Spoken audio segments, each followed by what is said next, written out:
This is Cerebral Cinema. Movies of the mind.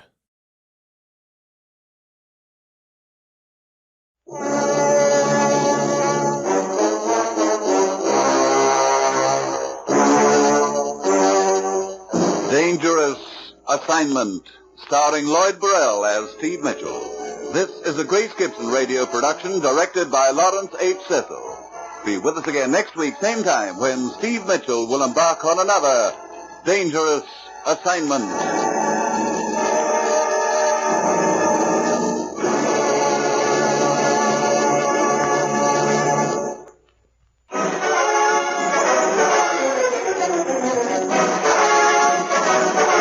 Baghdad, Martinique, Singapore. At all the places of the world where danger and intrigue walk hand in hand, there you will find Steve Mitchell on another Dangerous Assignment.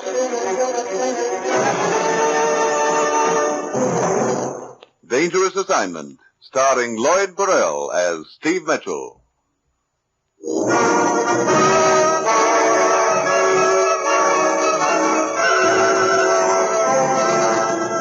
Danger is my assignment. I get sent to a lot of places I can't even pronounce. They all spell the same thing, though, trouble. But when I walk into the commissioner's office, I don't realize that this assignment's going to teach me that the bait on the hook sometimes catches the fisherman.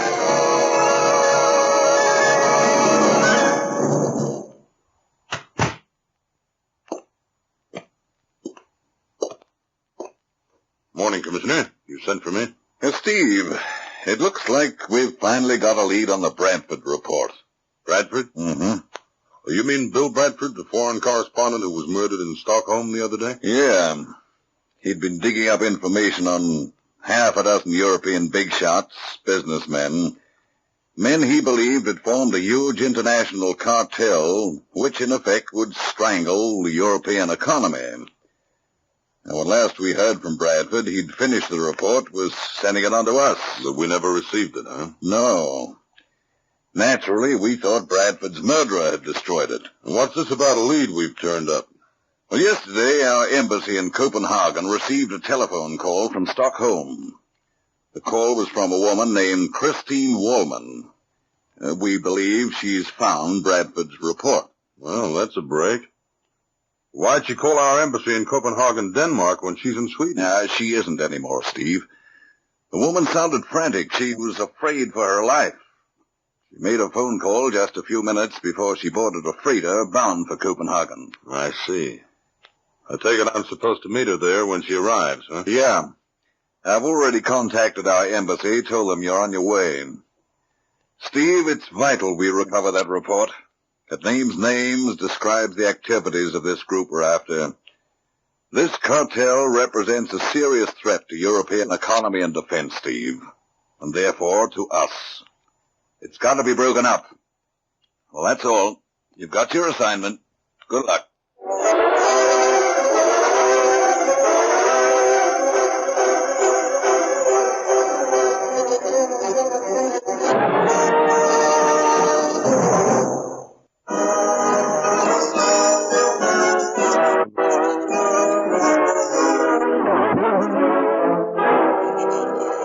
I've got my assignment. Fly to Copenhagen and meet a freighter en route from Stockholm. Contact one of the passengers, a woman named Christine Warman, and pick up a report containing detailed information on the activities of an international cartel. It's late Wednesday afternoon when my plane sets down in the Danish capital. I head straight to our embassy and talk with Jim Fallon of the staff. Freighter's called the Osterland, Steve. She's due to dock around 8 tonight. You let me have an embassy car? Well, yes, but I want to show up at the dock with official trimmings. I was thinking maybe you'd rather go about this quietly. Well, ordinarily, yeah, but if this Miss Warman is on the spot because of that little hunk of dynamite she's carrying around... Oh, I see. You want to take the pressure off her, huh? Yeah, right. Maybe someone else waiting at the dock for her. Someone who'd like to get his hands on that report. Bradford's murderer, probably. So you make it quite evident she no longer has a report. You take her off the hook, put yourself on. Right. Could be the best chance of nailing the killer. I'd better go with you, Steve. Could be dangerous. Thanks, but I'd rather go it alone. All right, Steve, it's your... Funeral? I hope not, Jim. But if I'm wrong, you can have my golf clubs.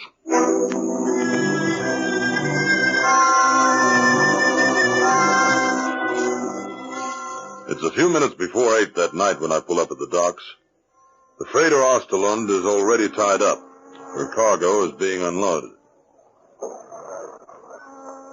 I get out of the car, start down the pier toward the gangway. Look out! I dive headfirst into the open warehouse door as a half-dozen packing crates crash on the dock just a few feet away. You not hurt this, sir? No. I'm all right. The crane cable must have broken. You're lucky you... Where's that crane operator? A shack over there. I don't see him. Look, there he is on the floor. Yeah. Niels. Niels. Oh, he's all right. Somebody slugged him. I get the doctor. Hey, mister, where are you going?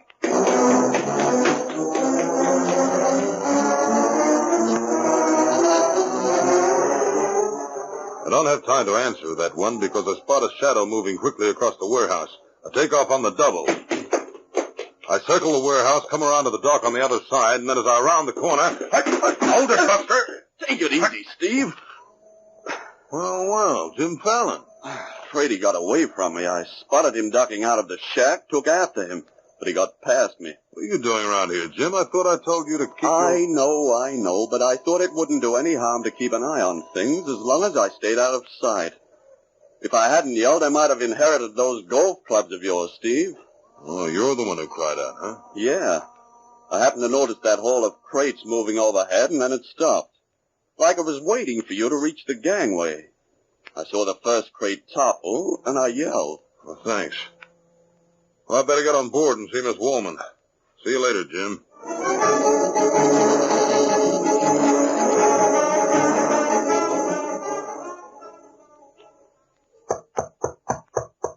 Yes? Who is it? Steve Mitchell. They told me this was your stateroom, Miss Warman. You have identification? Yeah. I'll slide it under the door. There. Well?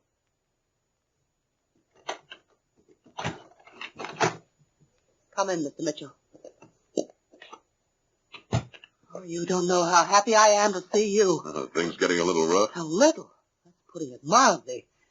Here, I'll be obliged if you'll take this off my hands. I never knew 2 sheets of typewritten paper could cause so much trouble. Thanks. Yeah, this is the report we've been looking for. But, wait a minute. Where's the rest of it? Well, that's all I've ever seen. Oh, fine. The way it's written up, this half's no good without the other half. How'd you get this? It was found in the corridor outside my hotel room in Stockholm 2 nights ago by a friend of mine. Huh? His name's Michael Doran, an artist. I met him while I was holidaying in Sweden. He doesn't read English, and since he found it just outside my door, he thought the papers might belong to me. Go on. Well, I couldn't make much sense of the papers, so I tossed them in the wastebasket. Michael and I went out to dinner, and when we got back to my hotel room sometime later... The place was in a shambles, huh? Yes. But it didn't dawn on me that the papers had anything to do with it, not until the next morning. I read in the newspaper something about an investigation of a correspondent's murder. His name was Bradford, and I remember I'd seen the name on the last page of that letter, or whatever it is. I see. I fished the papers out of the wastebasket, stuck them in my purse, and checked out of the hotel. On the way to the boat, my cab driver started acting funny, and I noticed he was not taking the right route. We hit a traffic jam, and he was forced to stop. I got out fast, ran. And that when you made your phone call to the embassy here in Copenhagen? Yes. This friend of yours, the man who found the papers, how well do you know him? Michael? Oh, I met him a few months ago. He was very nice. Why?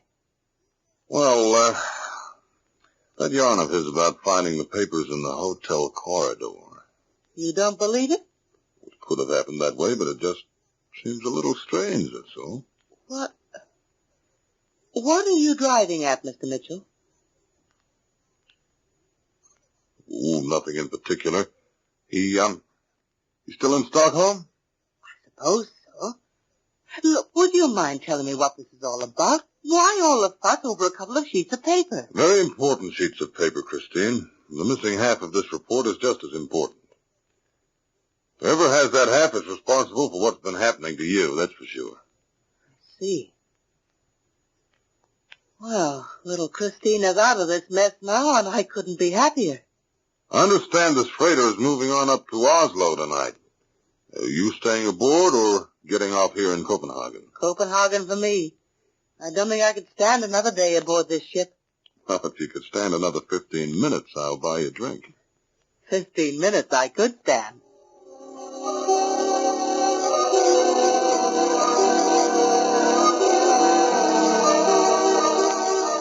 Christine and I go down to the saloon, and after her second brandy and soda, she decides she'd better have her things taken ashore. We say our goodbyes, and I head for the purser's cabin, where I make an interesting discovery. A few minutes after 11 that night, the freighter Ostelund pulls out into the channel, and I'm still aboard. So is Miss Christine Warman.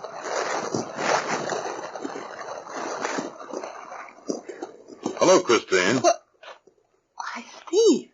I decided a sea voyage would do me good. Didn't expect to find you on board. I changed my mind. A woman's privilege. Nothing like sea air, huh? I thought you had pressing business back in Copenhagen. I mean, regarding this person who has the other half of that report you're so interested in. Why aren't you after him? I don't have to go after him. I'm going to let him come to me. I don't understand. You said someone tried to get into your cabin this morning. Yes, that's right. Oh. You mean you think this person is still on the ship? Yeah. They must know now that I have the paper. You don't have to worry. Very comforting thought, Steve. You're kind of dangerous. Well, it just startled me, that's all. I'm sorry. I'm not. You can let me go now. I really don't think I'll fall overboard. Never can tell. Sea might get a little rough. Yes, I suppose. Excuse me, Mr. Mitchell. Yes, steward, what is it? A radio message, sir, for you. Oh, thanks. Here you are. Thank you, sir. Hey, excuse me, Christine. The message is an answer to one I sent our embassy in Stockholm earlier. There's a brief report on Christine Warman, formerly Christine Hansen, married in Stockholm 3 months ago to Gustav Warman. No trace of boyfriend Michael Doran. There's a suggestion I contact the embassy back in Copenhagen, get further information from someone there who knew girl personally, someone who had once been engaged to her. The name jumps up at me from the typewritten page.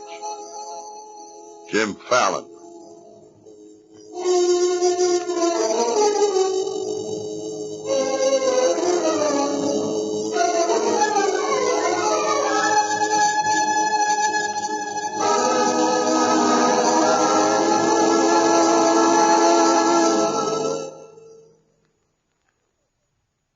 And now, back to Dangerous Assignment and Steve Mitchell. All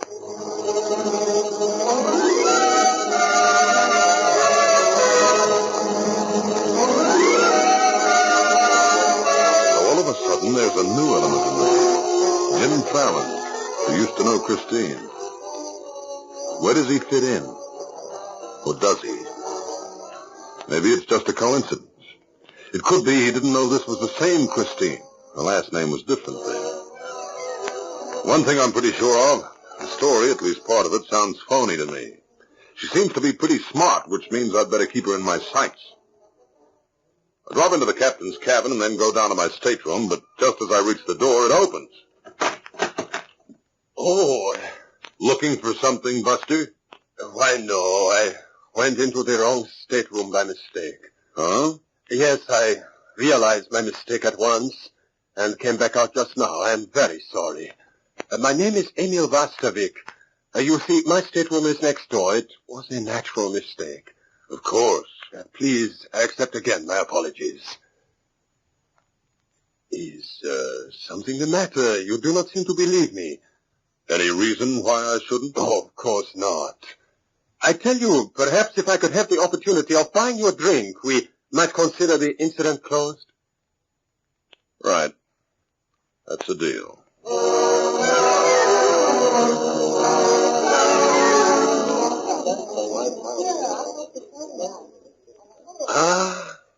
The woman of my dreams. What? See, the girl who just entered the lounge. Christine? You know her. Slightly. You a friend of hers? I would like to be. But unfortunately, she does not seem interested. Did you know her before the boat trip? I regret to say I did not. Perhaps if you know her, as you say, you could arrange a proper introduction for me. Yeah. Maybe I could, Emil. I beg your pardon. Yeah? I could not help overhearing your conversation. What about it? You are a much-traveled man, are you not? I suppose you could say I am. I always like to listen to voices, to learn what I can about people, where they were born, where they have lived. If you do not mind, Mr. My name is Bergdahl. You see, Mr. Bergdahl, Mr. Mitchell and I were talking about a subject of mutual interest. Oh, I see. I hope I am not intruding. No, not at all. Have a seat, Mr. Bergdahl. Thank you. In that case, Mr. Mitchell, I think we had better continue our conversation later. Suit yourself, Emil. Perhaps later this evening. You two know each other, Mr. Bergdahl? He didn't seem very happy to see you. No. He may suspect who I am, Mr. Mitchell. Oh, you... Here, my credentials. An investigator for the steamship line, huh? Yes. So why should this make this Emil Vastavik unhappy? Well, lately there have been several card sharks at work on our boats, preying on the passengers. Hey, wait a minute. Emil is one of them? I believe so. But of course one cannot act without proof. I thought it best to warn you about him, however. Thanks. Yeah, maybe you went into my cabin to see if I had any loose change hanging around. It is always best to keep any valuables you may have in the ship safe, Mr. Mitchell. Yeah. Well, thanks for the tip about Vastavik, Mr. Bergdahl. I walk out on the deck and light a cigarette. I'm getting nowhere fast. My number one suspect turns out to be just a card shark and petty thief. I'm pretty sure the killer is aboard ship. There are 15 passengers. Looks as though I'll just have to wait until he makes his move. And then all of a sudden I realize I might not have to wait very long. I spot a shadow across the deck near a lifeboat. I start circling quietly toward it. That's my big mistake. I hear a sound behind me, but before I can turn, something awfully hard connects with the back of my head. I drop to my knees, groggy. Somebody starts giving me a fast twitch. And then I hear someone running toward me. The guy behind me takes off. What's the matter? What happened? Oh, Stewart. Let me help you up, sir. Oh, thanks. You're the man I spotted a moment ago standing by the lifeboat? Why, yes. I was getting a breath of air. I heard the noise. Hey, there he goes. That's the man who hit you? Must be. Do you know him? I don't know. Didn't get a look at him. There he goes. Down that hatch. Yeah, where does it lead? The engine room. Oh, great. Any other hatches leading out? Several. No, we'll have to take a chance here.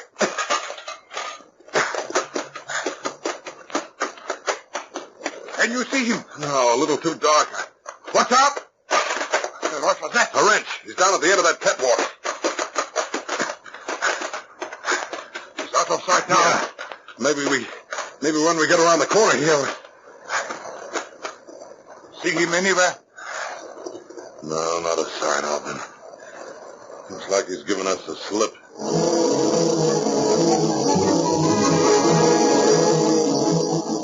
Climb back up on deck. The steward starts aft.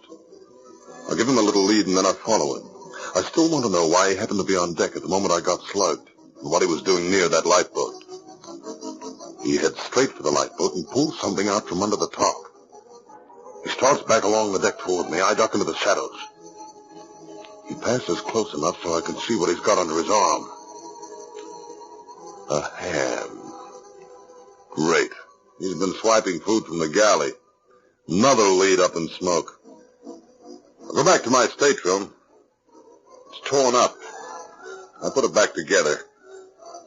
Nothing happens the rest of the night, which doesn't surprise me. Whoever slugged and searched me must realize by now that my half of Bradford's report is in the ship's safe. Next day, just before we dock, I drop by the captain's cabin and have a little chat with him. Out on deck, I put the envelope into my pocket in full view of the other passengers, and I go down the gangway to the dock.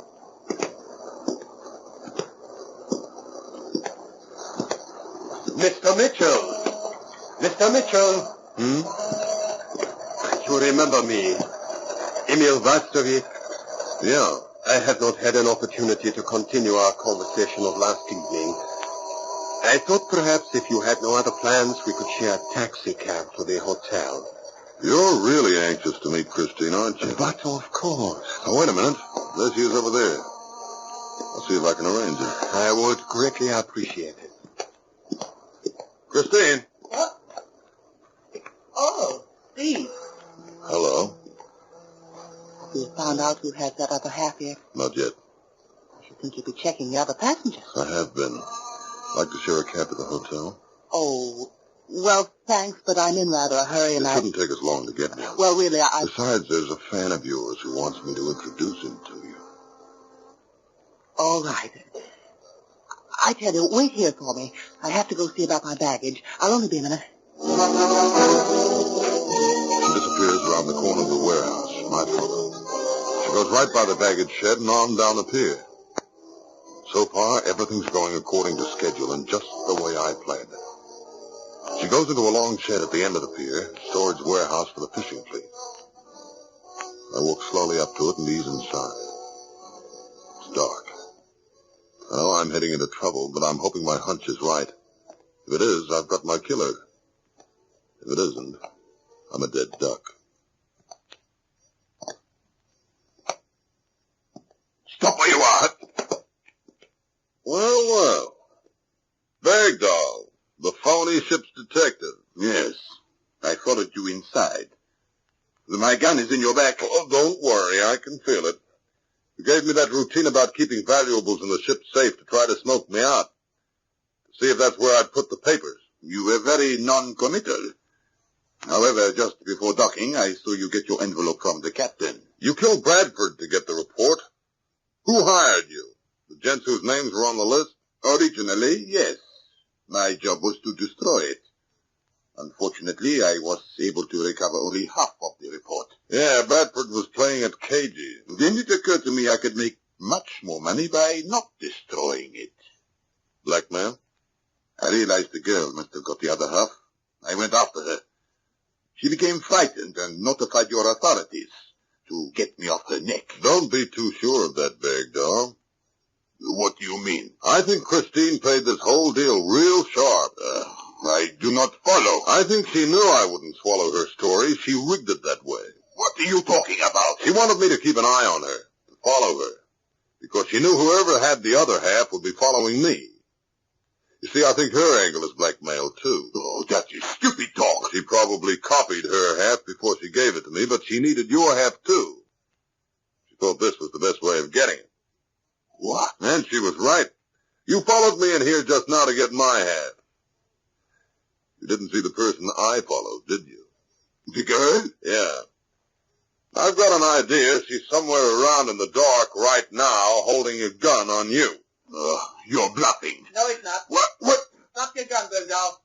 Stop it. That's better. Well, Steve, I see you had it all worked out. Pretty much so. Too bad your cleverness is not sufficient to save your own life. Yeah. One thing puzzles me. What's that? Jim Fallon, attached to our embassy. Our investigation of you showed that he used to be pretty friendly with you. Oh, I used to go with Jim. It sometimes proved profitable to know the right people. I've made a lot of money off the information I picked up that way. But Jim was a losing proposition. I could never get any information out of him, so I gave it up. Bergdahl, your half of the report. Let's have it. I haven't got it with me. You're lying. You're working alone, double-crossing the outfit that hired you. There's no one else you can trust. Let's have it. I hid it. You better find it fast, by the count of 3. 1. I tell you what. 2. Wait. Did you find it? Yes, it's in my shoe. Hand it over. Right now. Bergdahl bends over and starts untying his shoe. I know I've got to do something soon. The second Christine gets that missing half, Bergdahl and I are dead. Suddenly he grabs at his gun on the floor. Christine spots it and lets him have one. I dive at her as Bergdahl crumples. Before she can pull the trigger again, I twist the gun out of her hand. Let go. I'll take it. Thanks. You. Well, what do you know? Bergdahl was telling the truth. Here's the other half of the report. Well, that cartel isn't going to get very far. Steve, you've got both halves of that report now. It could be worth a lot of money to you. To us. Sorry, lady. I don't have both halves. What? Bergdahl and I both saw you pick up an envelope from the captain. Yeah, an empty one. The other half is still in the safe. What? You've been using me as bait all through the deal, Christine. So I decided to go fishing, too. It's probably the only time in history anyone's caught 2 fish using an empty envelope for a hook.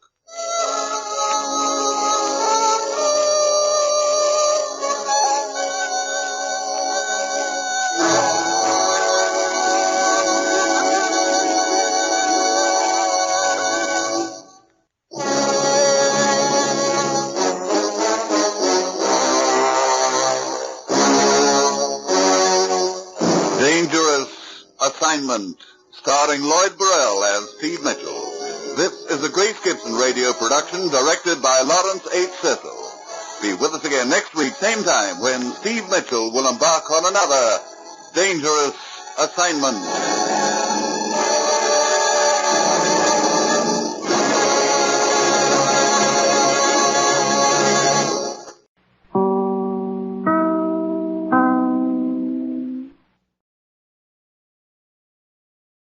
This is Cerebral Cinema. Movies of the mind.